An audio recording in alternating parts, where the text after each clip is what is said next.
오늘은 하나님의 관계 회복이 모든 문제의 마스터 키라고 하는 제목으로 함께 은혜를 나누고자 합니다. 오늘 본문 다니엘에서 9장 전체 내용들은 주로 이스라엘 주변 이방 국가들이 운명이 어떻게 될 것이라고 하는 계시가 주어졌지만 이제 9장부터 다니엘서 끝장인 12장까지는 이스라엘의 미래에 대해서 그리고 온 세계의 운명이 어떻게 되어질 것이라는 것에 대한 예언을 말씀해 주고 계십니다. 이렇게 온 세계의 역사 가운데 이스라엘을 정 가운데 놓는 이유는 딱 한 가지입니다. 하나님과 이스라엘 백성과의 관계가 이 세상의 역사를 움직이는 틀이 되기 때문에 그렇습니다. 왜냐하면 이스라엘을 만민 가운데에서 하나님의 백성으로 택하심은 이 민족을 세상 열방 제사장 나라로 세우셔서 열방을 하나님께로 인도하고 하나님을 열방에 알리게 하기 위해서 이스라엘 백성들을 택했기 때문에 그렇습니다. 그런데 이들은 민족적인 사명을 감당하기는커녕 우상 숭배와 이웃 강대국을 의지하는 등 하나님 백성으로서는 절대로 하지 말아야 할 것들만을 골라서 하는 그런 헛된 종교 생활을 일삼았던 것입니다. 이들에게 잘못된 길에서 여호와께로 돌아오라고 많은 선지자들을 보내 깨닫고 회개하고 하나님께로 돌아오는 회개를 촉구했지만은 마음의 할례를 받지 못한 이들은 자기들의 의를 굽히지 않고 완고하게 고집하다가 그들이 우상처럼 숭배하던 하나님이 계신 성전마저도 불태워지고 결국은 하나님이 바벨론 70년이라고 하는 포로 생활을 보내버리신 것입니다. 물론 사랑하는 자들을 이런 무지막지한 바벨론 제국에 하나님의 자녀답게 만들어가기 위해서 맡기실 때의 그 하나님의 심정이 어떻겠습니까? 그 마음을 한번 보겠습니다. 예레미야 31장 20절 말씀을 보겠습니다.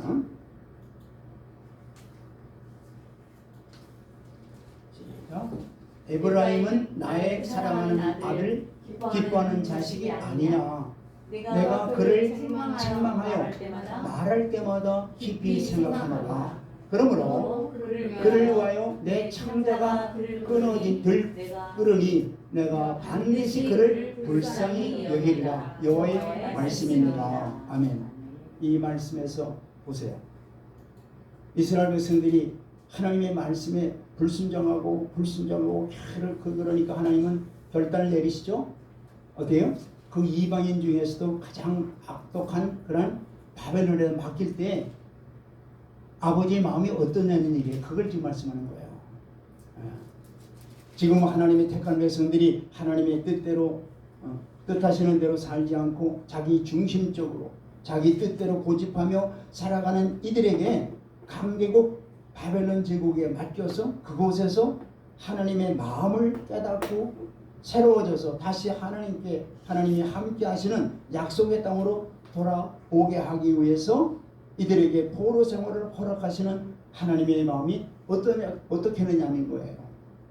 그런데 이들이 포로지에서 징계를 받고 있는데도 왜 징계를 받고 있는지를 깨닫지 못하는 자들이 태반이고, 이러한 징계에 원망하여 불평하고 하나님이 살아계시고 하나님을 사랑하신다면 왜 하나님이 함께 하신다고 약속한 성전마저도 불태우는가 하면서 이들이 원망 불평하고 있는 겁니다.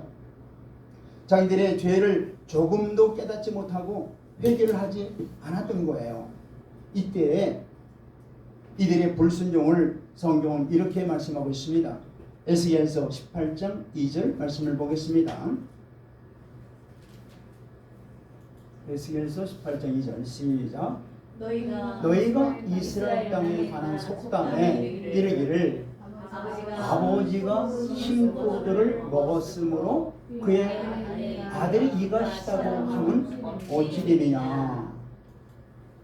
이 속담거리가 되어가지고 이들이 이렇게 소위 비아냥거리는 거예요. 사실 즉 아비가 죄를 범했는데 죄를 범하지 아니한 아들이 그 죄에 대해서 징계를 받는 것이 옳으냐 이런 얘기예요. 그들이 포로로 잡혀온 것이 바로 자기들의 죄가 아니라 선조들의 죄라고 이렇게 얘기하는 거예요. 그들이. 그러니까 그들의 죄는 전혀 깨닫지 못하는 거예요. 다만 이렇게 된 건 우리 선조들이 죄를 범해서 이렇게 우리가 지금 포로로 잡혀와 있는 거지 자기네들 죄 때문에 그렇지 않다는 거예요. 자, 이들이 자기들이 현재 짓고 있는 죄가 무엇인지도 모를 뿐만 아니라 지금 그들은 하나님 앞에 옳게 하고 있다고 그들이 그렇게 생각하고 있는 거예요. 그런데도 자기들은 지금 이렇게 포로로 잡혀와서 고생을 하고 있다는 얘기하는 거예요. 자, 이렇게 자기들의 죄를 남들에게 돌리는 아담의 근성을 가지고 있는 이들에게 하나님은 다음과 같이 단호하게 말씀하십니다. 3절 4절 보겠습니다. 시작. 주 여호와의 말씀이니라. 내가 나의 삶을 두고 맹세하노니 너희가 이스라엘 가운데서 다시는 이 속담을 쓰지 못하게 되리라. 4절 말씀. 시작. 모든 영혼이 다 내게 속한지라. 아버지의 영혼이 내게 속한 같이 그의 아들의 영혼도 내게 속하였나니 범죄하는 그 영혼은 죽으리라. 아멘. 범죄하는 그 영혼이 죽는다고 단호하게 말씀하시는 거예요. 범죄하는 각 사람은 자기 죄에 따른 심판을 받는다는 사실을 근거로 해서 이스라엘 족속이 속담으로 지어 만든 아버지가 포도를 먹었는데 아들이 이것이다는 이 속담을 완전히 하나님께서 반박하는 거예요. 그거 잘못된 것이다. 그거예요. 자, 영혼이 범죄하면 죽는다는 이 말씀은 바로 자기 영혼이 생명이 되시며 모든 생수의 근원 되시는 하나님과 단절되며 나아가서 영원한 사망의 비참함과 또 저주스러움 가운데 처하여 온갖 고통을 당하여 끝내는 멸망당하는 말씀입니다. 쉽게 말하면 죄라고 하는 것은 하나님의 말씀을 비껴가는 것이 바로 죄라고 성경은 말씀하고 있죠.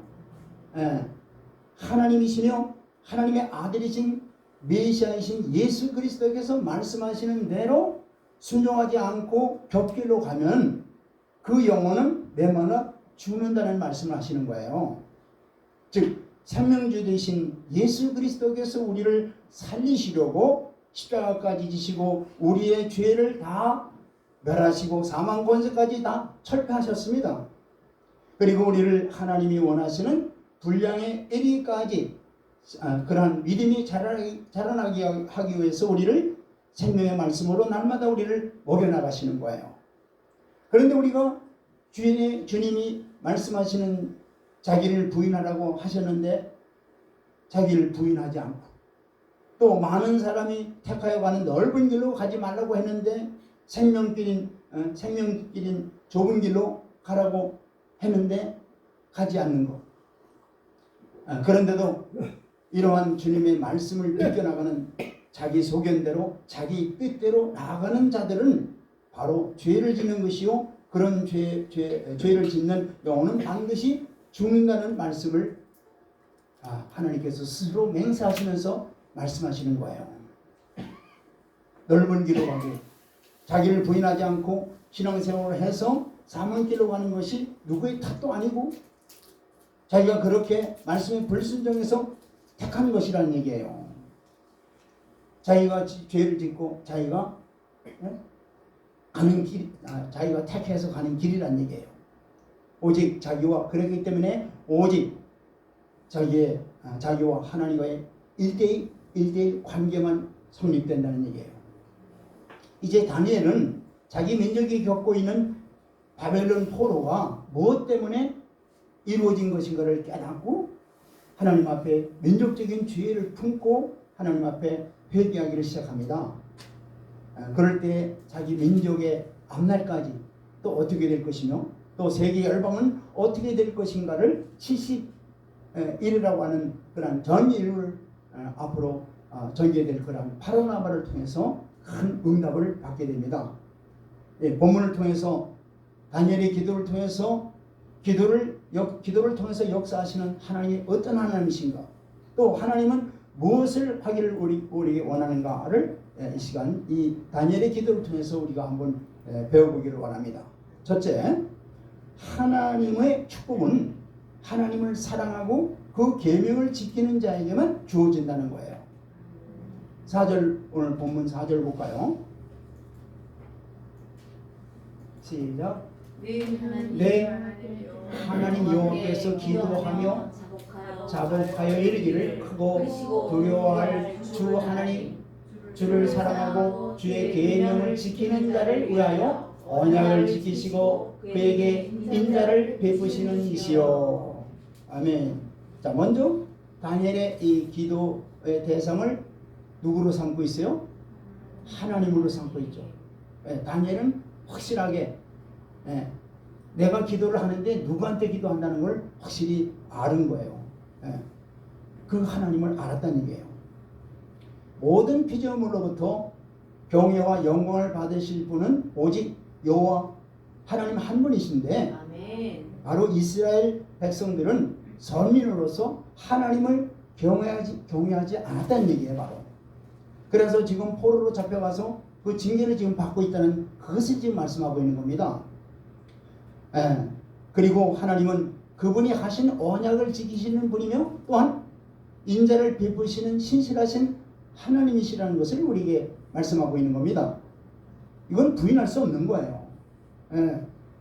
그러나 이를 받아들인다고 해서 무조건 복을 내려주시는 분이 아니라는 걸 알아야 돼요. 언약 백성들이 하나님을 사랑하는 것과 하나님의 계명을 지키는 한에 있어서 이러한 축복이 주어진다는 것을 말씀하는 것입니다. 아멘. 그래서 하나님은 하나님의 계명을 지키는 자를 위해서 인자를 베푸시는 하나님이십니다. 많은 언약 백성들이 오해하고 있는 것이 바로 하나님과 언약을 맺었으니 아무렇게나 삶으로 살아도 하나님의 은혜를 받으며 그분의 축복을 받아 누릴 수 있다라고 생각하는 것이 바로 이게 잘못된 생각이다 이 말이에요. 바로 그것이 바로 구약의 이스라엘 백성들이 그러한 오해를 했던 거예요. 그들은 자신들이 하나님의 선택을 받은 백성을 내세우면서 하나님께서 자기들에게 언약을 주셨기 때문에 자기들의 행실과 관계없이 인애를 베풀 것이라고 생각해서 그들은 바로 뭐예요? 하나님의 계명을 쉽사리 어기고 하나님이 금하는 우상 숭배를 비롯한 온갖 신앙적인 도덕적인 범죄를 저질렀던 것입니다. 결국 그들이 어떻게 되었습니까? 하나님이 인자는커녕 하나님이 진노를 철회하여 이방 나라에 부침받아 크나큰 수치와 수욕을 지금 당하고 있는 것이죠. 오늘날에도 이런 이스라엘 백성들과 같이 잘못 생각하는 소위 성도라고 하는 자들이 많아요. 자, 그들은 자기들이 교회에 발을 들여놓고 예배를 드리고 있으니까 어떻게 해서든지 하나님께서 자기들에게 복을 베풀어 주실 거라고 이렇게 굳건히 믿고 있는 거예요. 여러분, 우리는 오늘 말씀을 통해서 과거 이스라엘의 비극적인 역사를 보며 하나님을 사랑하지 않으면서 하나님의 계명을 업신여기면서 복을 기대하는 것이 얼마나 허무맹랑한 것인지 또 하나님을 욕되게 하는 것인지를 깨달으시길 바랍니다. 그들이 믿는 바는 부패한 탐욕에서 비롯된 착각일 뿐 결코 신앙도 아니고 그들이 소망하는 바는 바로 허망하며 스스로를 망치게 하는 것에 불과하다는 것을 우리가 알아야 돼요. 우리가 정녕 하나님의 은혜와 축복을 받아 누리기를 원한다면 하나님을 성심으로 사랑하고 그 사랑을 계명을 지키고 순종하는 것으로 우리가 나타나야 될 줄 믿습니다. 바로 그럴 때 우리는 참 하나님의 백성으로서 인정받으며 하나님의 자녀와 하나님의 그 인자와 공률, 은혜와 축복을 받아 누리게 될 줄 믿습니다. 신명기 28장 2절 말씀을 보겠습니다. 시작. 네가 네 하나님 여호와의 말씀을 청종하면 이 모든 복이 네게 임하며 네게 이르리니. 아멘. 하나님의 결국은 뭐예요? 말씀을 청종하고 순종해야 하나님이 약속한 그 축복이 다 임한다는 얘기예요. 아멘. 또 신약에서도 보세요. 마태복음 16장 24절 말씀을 보겠습니다. 시작. 내가 네. 16장? 네, 16장 24절입니다. 시작. 이에 예수께서 제자들이 이르시되 누구든지 나를 따라 오려거든 자기를 부인하고 자기 십자가를 지고 나를 따를 것이니라. 아멘. 이 축복의 말씀을 주셨잖아요. 근데 만약에 자기를 부인하지 않고 내가 믿는다 하면서 주를 따라간다면 이게 바로 뭐예요? 축복이 아니라 뭐예요? 사실은 저주입니다. 이걸 아셔야 돼요. 어마어마한 이 속에 메시지가 들어있는 거예요. 구약의 말씀을 통해서 잘 보세요. 오늘 뭐라 그랬어요? 범죄는 영혼은 죽는다 그랬잖아요. 범죄가 뭐라 그랬어요? 주께서 말씀하시는 말씀을 어기는 게 범죄라 그랬잖아요. 그러면 이 지금 주께서 지금 생명의 말씀을 우리에게 주고 계시잖아요. 그런데 이 말씀대로 우리가 살지 않는다면 뭐가 되는 거예요? 죽는다는 말씀이에요. 한 군데 더 보겠습니다. 마태복음 7장 13절 말씀을 보겠습니다. 시작. 좁은 문으로 들어가라. 멸망으로 인도하는 문은 크고 그 길이 넓어서 그리로 들어가는 자가 많고. 여기 뭐라고 말씀하고 계세요? 좁은 문으로 들어가라고 말씀하시잖아요. 그런데 이 말씀에 우리가 불순종하고 넓은 길로 세상 사람이 가는 것처럼 넓은 길로 간다면 어떻게 된다는 얘기예요? 죽는다는 얘기 하시는 거예요. 아멘. 그리고 우리가 확실하게 이 하나님의 뜻과 하나님 말씀을 잘 깨달아야 돼요. 그리고 순종해야 되는 거예요. 아멘. 자, 두 번째로 지금 여러분은 하나님의 진노를 초래할 일을 도모하고 있는지 이걸 깨달으라는 얘기예요. 자, 본문 5절로 6절 말씀을 보겠습니다. 다니엘서 9장 5절로 6절입니다. 시작. 우리는 이미 범죄하여 행악하며 반역하여 주의 법도와 규례를 떠나싸우며. 6절. 우리가 또 주의 종 선지자들이 주의 이름으로 우리의 왕들과 우리의 고관과 조상들과 온 국민에게 말씀한 것을 듣지 아니하였나이다. 아멘. 자, 이스라엘 백성들이 하나님의 징계를 받아서 나라를 잃고 바벨론 포로에 처한 원인으로서의 바로 이스라엘의 저지른 잘못에 대해서 지금 뭐예요? 5절 6절에서 사실 6가지에 대해서 말씀하고 있는 거예요. 6가지 죄를 범하고 있다는 얘기예요. 첫째가 뭐예요? 범죄했다는 했잖아요. 범죄. 이 범죄라고 하는 뜻은 뭐냐면 바로 하나님의 뜻을 비껴나갔다는 얘기예요. 하나님의 뜻이 성경에 기록된 말씀이잖아요. 근데 그 뜻대로 어떻게 순종하지 않고 자기 뜻대로 했다는 얘기예요. 이게 바로 범죄예요. 두 번째, 무슨 죄를 범했다는 거예요? 패역했다 그랬죠. 이 패역이라는 것은 뭐냐면은 신적 상태가 고르지 않다는 얘기예요. 올바르지 않다는 얘기예요. 자, 이스라엘 백성들은 하나님의 선민으로서 마음을 다하고 성품을 다하고 힘을 다하여 하나님을 사랑하라 하였는데 뭐예요? 그들의 마음은 뭐예요? 하나님으로부터 멀리 떠났다는 얘기예요. 이게 바로 패역이에요. 또 세 번째는 뭐예요? 행악을 했다 그랬죠. 행악이라는 것은 이 패역이라고 하는 것은 외적으로 드러나는 것이라 한다면은 그것이 바로 행악이라고 한다면은 뭐예요? 이게 바로 행악이죠. 바로 바깥으로 드러나는 게 바로 행악이잖아요.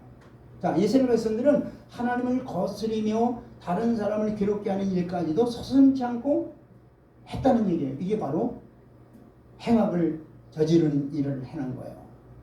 네 번째는 무슨 일을 했다는 거예요? 반역을 했다는 거예요. 반역. 자, 이스라엘 백성들은 하나님은 섬기기로 맹세하고 하나님께서는 그들을 보호해줄 것을 언약을 맺었죠. 이게 바로 신에서는 언약이에요. 바로. 그런데 이스라엘 백성들은 그들의 맹세를 깨뜨리고 뭐예요? 다른 이방신을 섬긴 거예요. 그러니까 뭐예요? 이게 반역이지 뭐예요. 다섯 번째는 무슨 죄를 범해요? 이들이 주의 법도와 규례를 떠났다는 얘기예요. 주의 법도와 규례라고 하는 것은 한마디로 뭐예요? 말씀이죠. 한마디로 말씀을 이들이 지키지 않았다는 얘기예요. 그 다음에 여섯 번째는 무슨 죄를 범해요? 주의 종 선지자들을 통해서 주신 말씀을 듣지도 않았다는 얘기예요. 네. 모세를 통해서 율법을 주셨고 이제 선지자를 통해서 뭐예요? 하나님의 뜻을 올바로 가르쳐주고 올바로 하나님의 뜻대로 행하라고 하는 이 선지자들의 말을 듣지 않았다는 얘기예요. 선지자들이 통해서 주시는 말씀이 주로 뭐예요? 네? 그들의 죄를 책망하고 그 다음에 회개하고 돌아오라는 이게 바로 선지자들의 사실은 통해서 주시는 말씀이에요. 예. 자, 이스라엘 백성들은 이것저것 다 어떻게 했다는 거예요?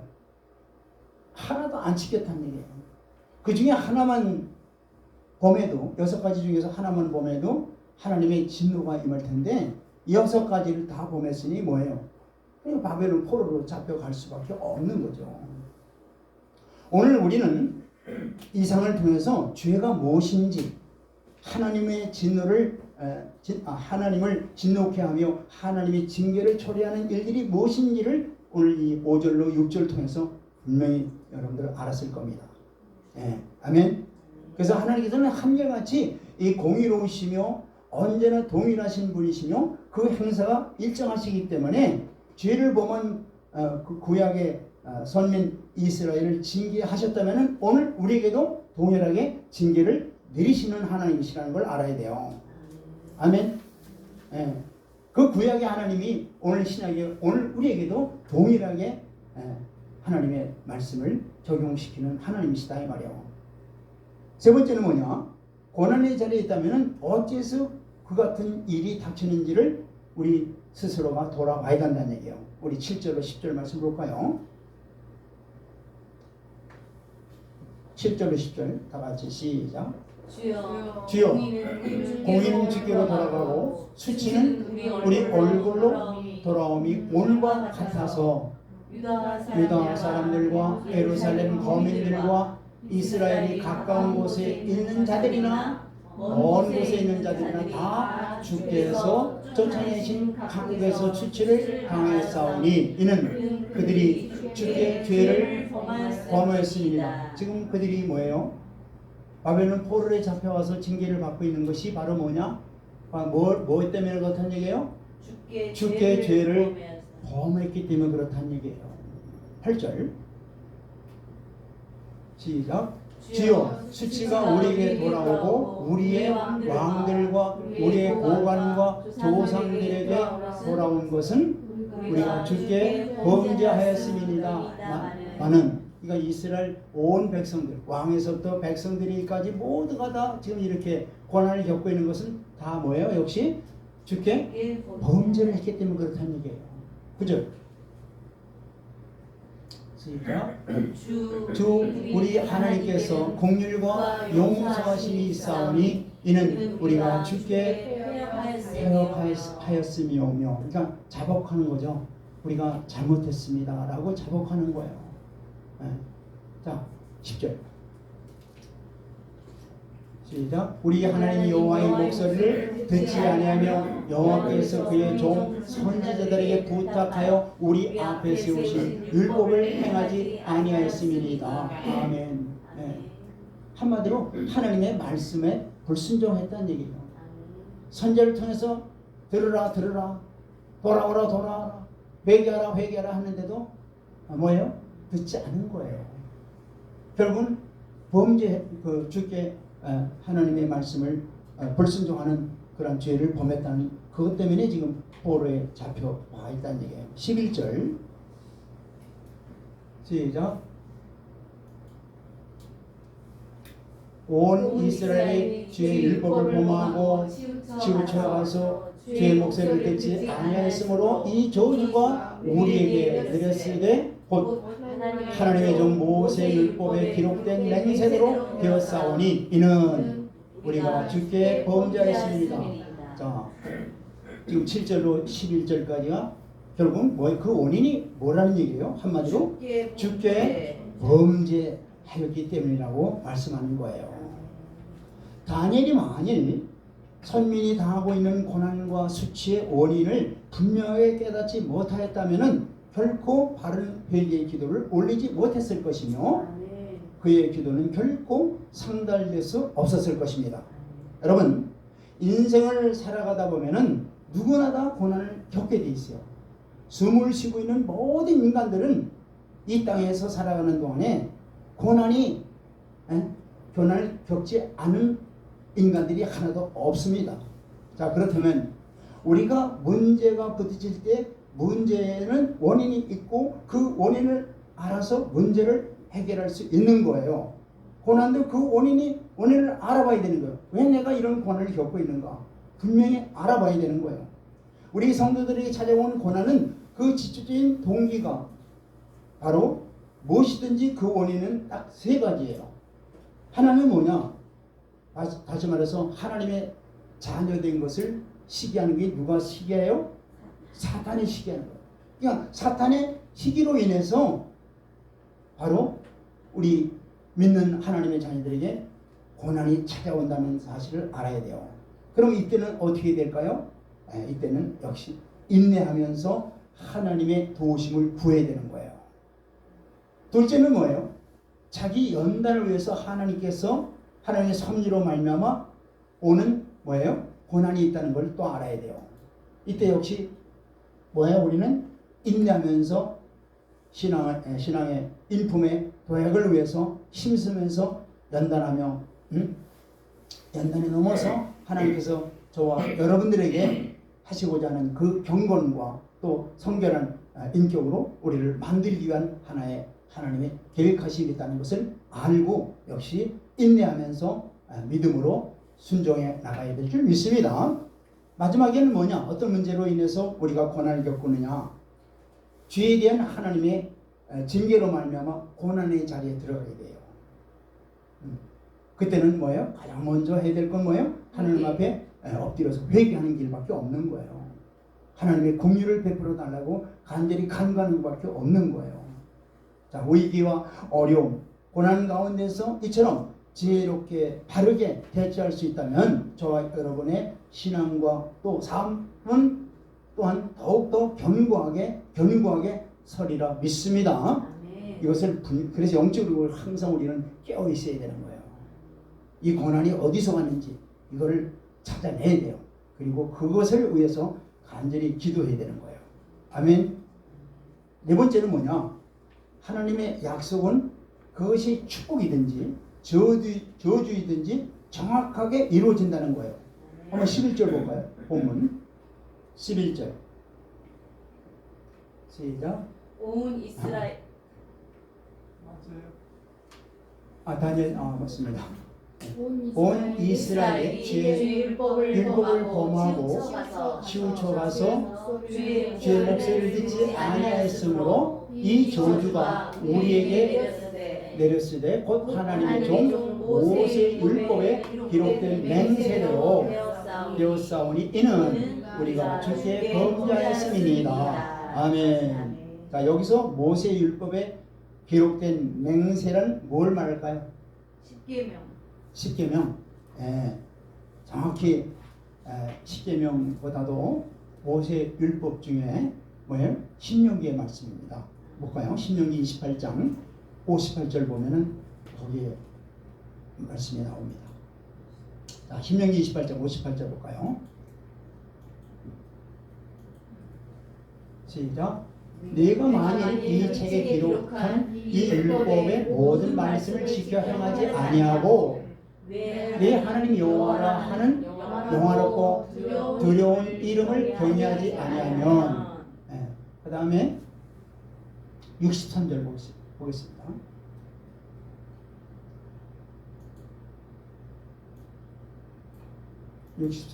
시작. 여호와께서 너희에게 선을 행하시고 너희를 번성하게 하시기를 기뻐하시던 것 같이 이제는 여호와께서 너희를 망하게 하시며 멸하시기를 기뻐하시리니 너희가 들어가 차지할 땅에서 뽑힐 것이요. 들어갈 땅에서 뽑힌다는 게 무슨 말이에요? 이게 바로 포로 잡혀가는 거죠. 예. 자, 이 언약은 바로 뭐예요? 이스라엘 백성들이 출애굽해가지고 가나안 땅에 들어가기 전에 광야 시내산에서 맺은 언약이에요. 예.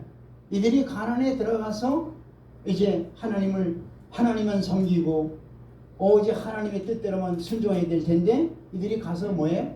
우상을 숭배하고 또 다른 나라에 강함이 있으면은 거기다가 의지하고, 즉 하나님만 의지하지 해야 될 백성이 다른 짓을 하고 있는 거예요. 또 하나님의 말씀대로 순종하지 않고 있는 거예요. 그러니까 어떻게 돼요?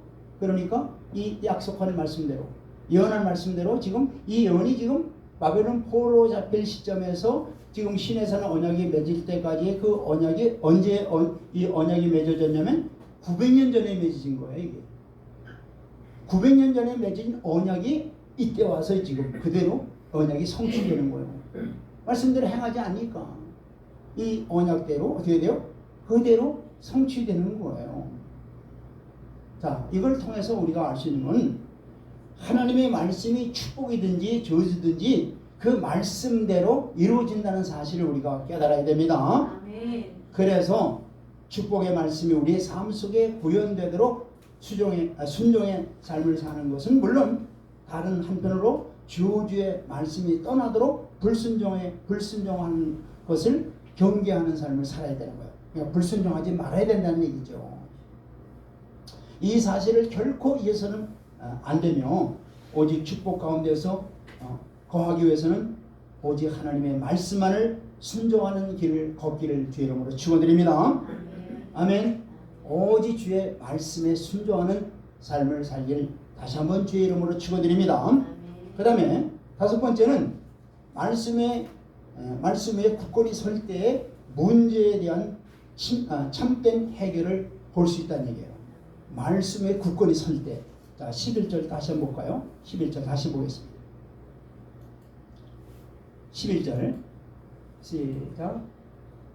온 이스라엘이 주의 율법을 범하고 치우쳐 가서 주의 목소리를 듣지 아니하였으므로 이 종은 우리에게 내렸으되 곧 하나님의 종 모세의 율법에 기록된 맹세대로 되었사오니 이는 우리가 주께 범죄하였음이니이다. 아멘. 자, 선민이 오랫동안 포로로 끌려가며 또 선민의 땅이 황폐됨을 면치 못한 이유에 대해서 바로 뭐예요? 이스라엘이 율법의 말씀을 행하지 않았고 그 결과 하나님께서 이전에 모세에게 말씀하신 대로 이스라엘에게 저주의 경계를 내렸다는 얘기죠. 아멘. 자, 이러한 다니엘의 이 판단은 바로 뭐냐? 하나님이 그에게 지혜와 계시의 정신을 주셨기 때문에 이런 다니엘이 판단을 한 거예요, 바로.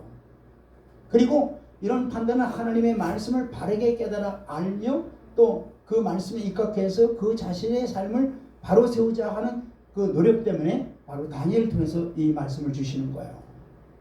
실로 그가 말씀을 가까이 하고 또 말씀의 터 위에 그 삶을 굳건히 세워나갔기 때문에 현재 택한 백성들이 처한 고난의 세월이 마감하는 그 시점에 있었음을 더욱 깨닫고 어떻게 돼요?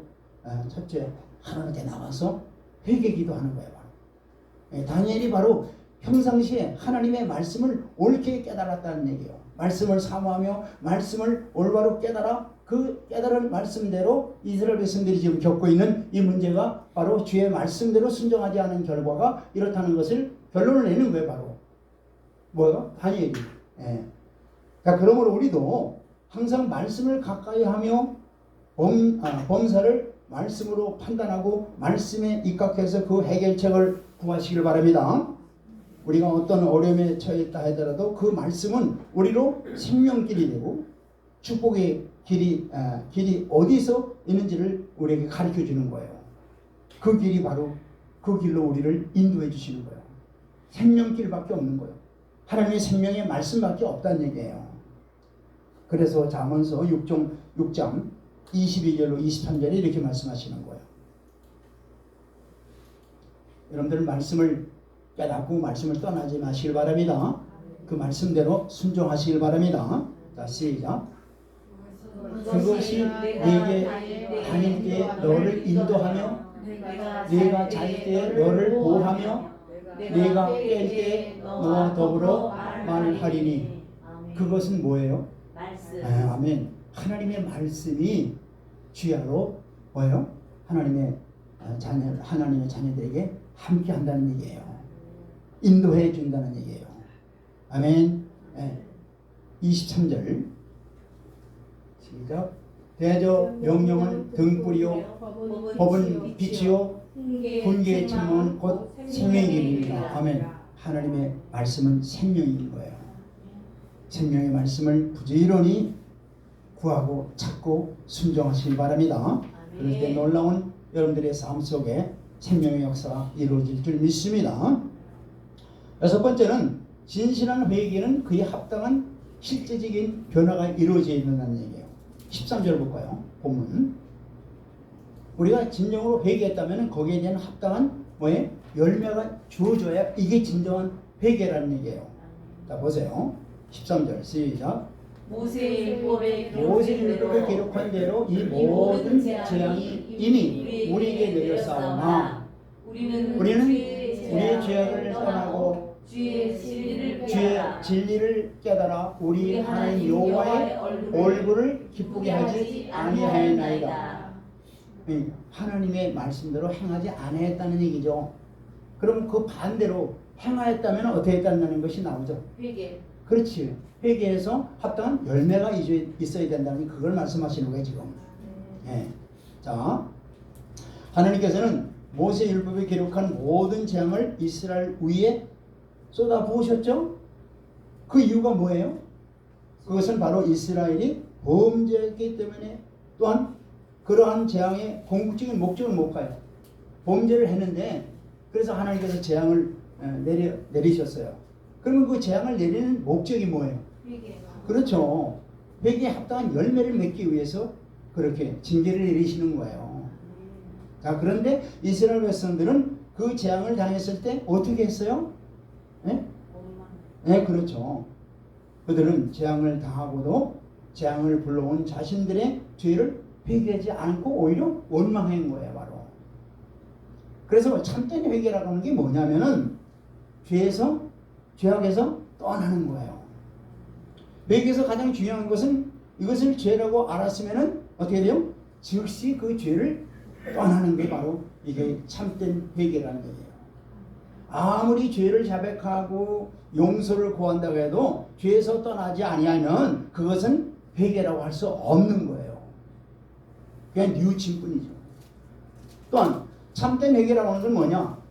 주의 진리를 구하며 깨닫는 거예요. 자, 우리가 죄를 범하는 이유 중에 하나가 뭐냐면은 죄의 진리를 알지 못하기 때문에 그런 거예요. 진리를 옳게 우리가 알지 못하기 때문에 사실 죄를 범하는 겁니다. 그러므로 일단 죄악의 길에서 떠난 사람은 주의 진리를 깨닫기 위해서 힘써야 되는 거예요. 하나님의 말씀을 통해서 나를 향한 하나님의 선하신 뜻이 무엇인지를 깨닫고 내가 나갈 방향이 무엇인지를 깨달아야 되는 것입니다.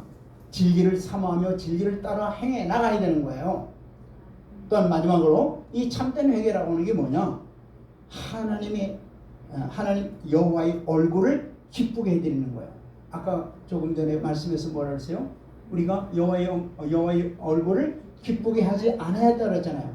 그 반대가 뭐예요? 여호와 하나님의 얼굴을 기쁘게 해드리는 것이 바로 이게 참된 회개라는 얘기예요.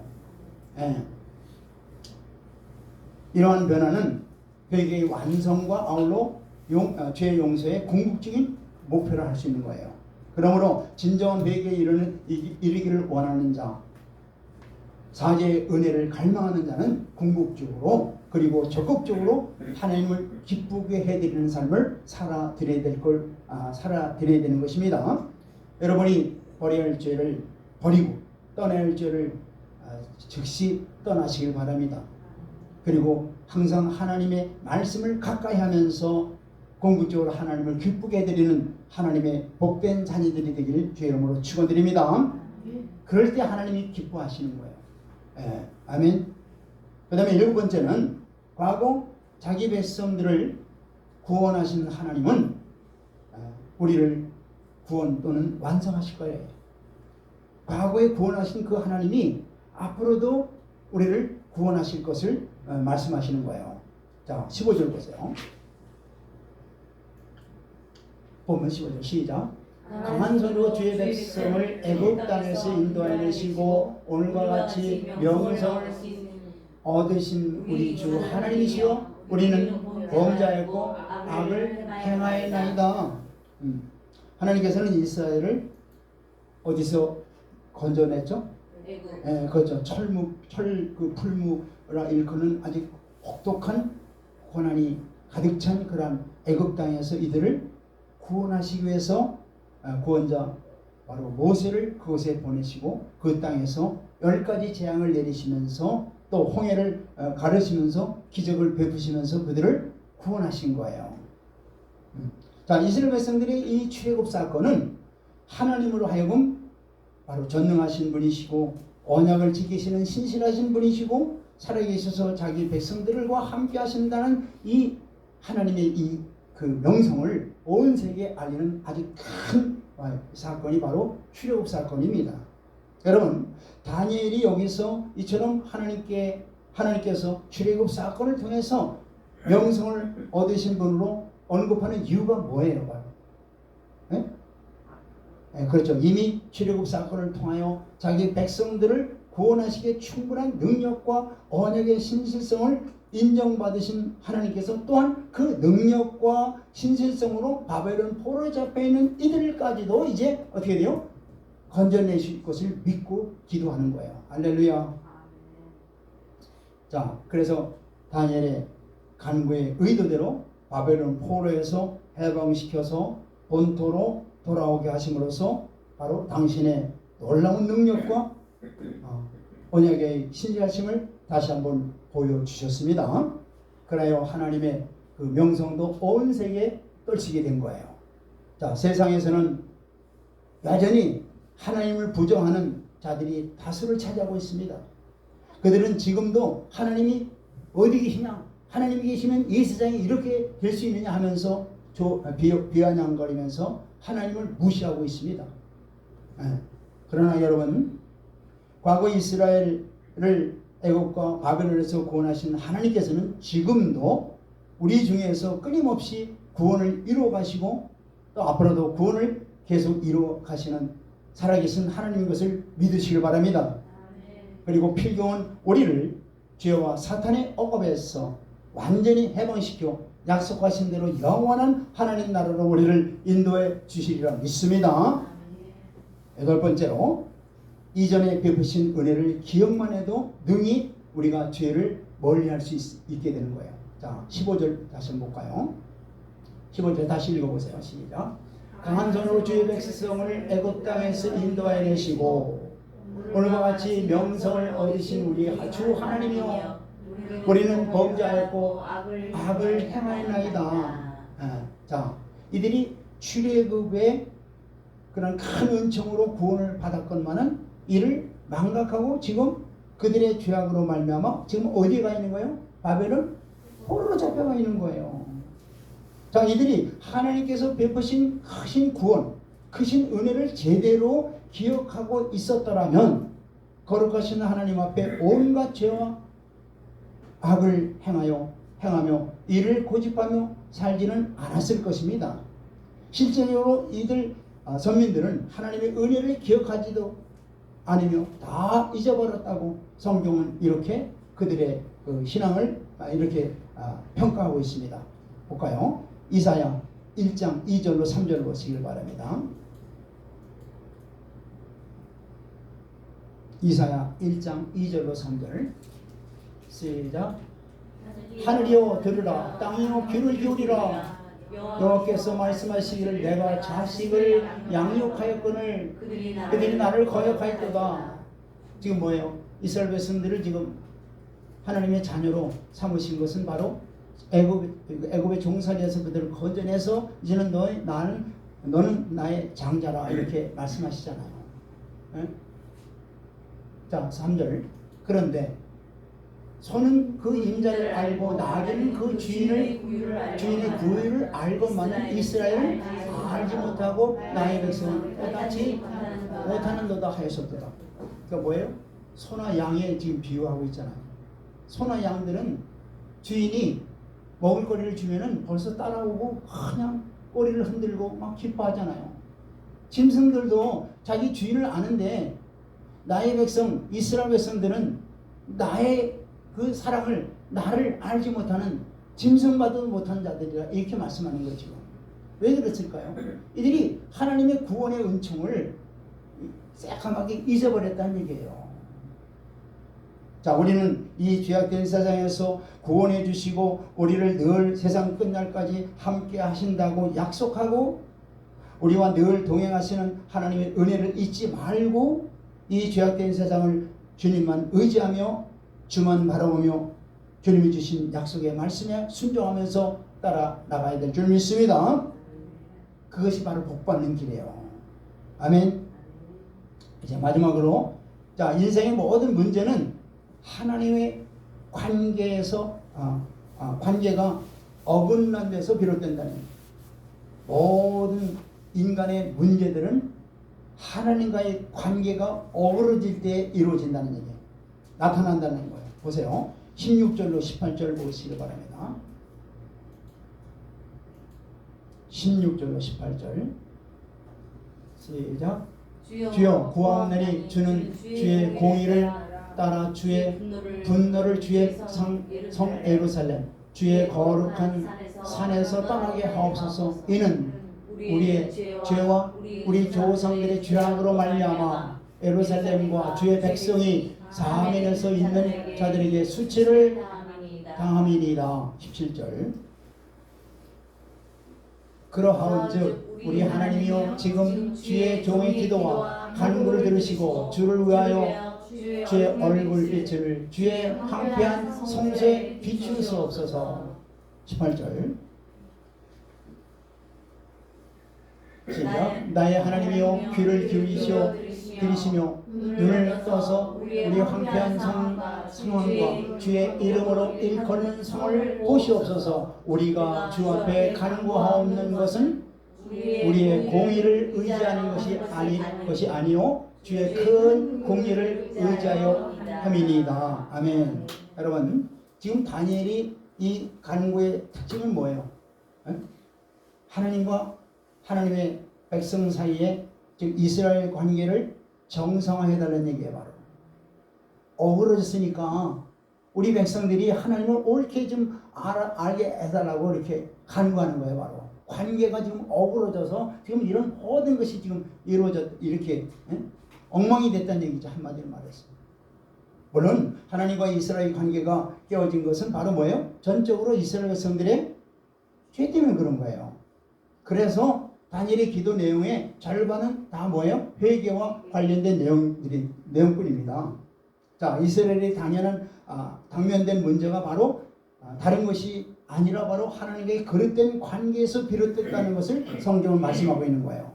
자, 이스라엘은 하나님께서 범죄함으로 말미암아 하나님의 진노의 대상이 되었고 또한 하나님께서는 당신의 은총과 보호의 상징인 그의 인재를 이스라엘에서 거두시고 당신의 얼굴을 그들로부터 돌리셨다는 얘기예요. 자, 이스라엘은 이처럼 하나님과의 관계가 깨어짐으로 하나님의 은총에서 멀어지게 되었고 그로 인해서 나라의 멸망과 바벨론 포로라고 하는 재앙을 당하게 됐다는 얘기죠. 그러므로 이스라엘이 하나님과의 다시 관계를 정상적으로 회복하기만 된다면은 어떻게 되겠습니까? 그들은 다 어떻게 돼요? 회복되고 이전과 같이 하나님의 은총과 보호를 받게 된다는 말씀입니다. 아멘. 네. 하나님과 우리가 올바른 관계를 회복하기만 한다면은 모든 문제는 봄에 눈 녹듯이 완전히 다 문제가 해결되는 거예요. 따라서 문제에 직면됐을 때 겉으로 드러나는 문제보다도 먼저 하나님과의 관계가 바른지를 확고하게 확인하고 그것을 바로 세우시길 바랍니다. 아멘. 그래서 오늘날도 우리에게 하나님이 원하시는 것이 바로 뭐냐? 그 관계가 무엇인가를 깨달아야 돼요. 하나님이 우리에게 진정으로 원하시는 관계가 뭘까요? 하나님이 우리에게 진정으로 원하는 관계를 맺기를 원하시는 게 뭘까요? 네? 아멘. 그죠. 그런데 바로 이거예요. 하나님이 이 세상을 구원하기 위해서 누구를 보내주셔서? 예수님. 그렇죠. 독생자 예수 그리스도를 보내주신 거예요. 그 구원자를 하나님을 믿는 모든 자들이 진정으로 하나님의 자녀들의 삶 속에 주인이 되기를 원하시는 거예요. 왕이 되시기를 원하시는 거예요. 이게 바로 하나님께서 제일 원하시는 거예요. 할렐루야. 이 하나님의 소원을 깨닫고 주님이 진정으로 믿는 자의 주인이 되기로 결단하고 살아가는 자들이 되었을 때 하나님과의 믿는 자의 관계가 완전히 회복되는 거예요. 할렐루야. 하나님의 긍휼과 자비를 의지한 다니엘 기도가 밑거름이 되어서 회복과 해방의 역사를 맛보았듯이 우리의 이런 하나님과의 관계를 온전히 우리가 회복될 때, 간절히 구할 때 모든 문제가 다 회복되고 해결되리라 믿습니다. 그래서 진정으로 하나님께서 보내주신 독생자 예수 그리스도가 저와 여러분들의 참된 주인인가를 다시 한번 깨닫고 주인이 되지 아니었다면 진정으로 주님을 주인으로 모시고 우리의 왕으로 모시는 그러한 믿음 있는 신앙생활을 하기를 주의 이름으로 축원드립니다.